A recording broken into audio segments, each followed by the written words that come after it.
gentlemen, welcome to CardioTan 2025. We hope you gain valuable insight from our scientific program.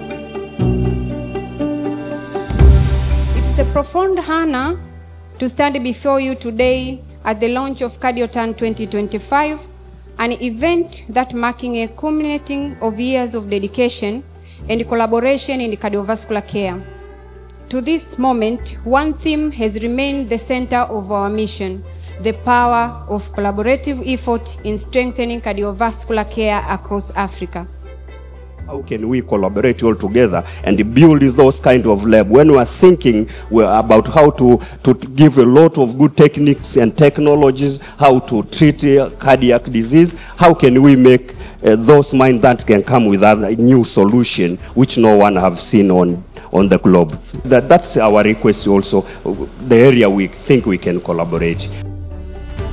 Thank you for coming, and thank you for the effort that you have done for our people. I know for sure that you have been serving, a lot of our people's lives in terms of cardiac, and you have shown your experts. As a country, we'd like to take the opportunity to thank you very much for your help and assistance that you are doing for our people, indeed for our children. Thank you.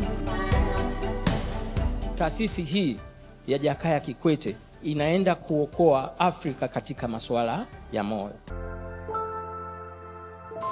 Ni imani yangu kwa kupitia mkutano huu tutaweza kupata majibu sahihi katika maeneo muhimu yanayotupa changamoto, ambayo ni udhibiti wa magonjwa, ujuzi katika uchunguzi na matibabu, pamoja na uendelevu na ustahimilivu wa huduma mpya na zile ambazo zinapatikana nchini.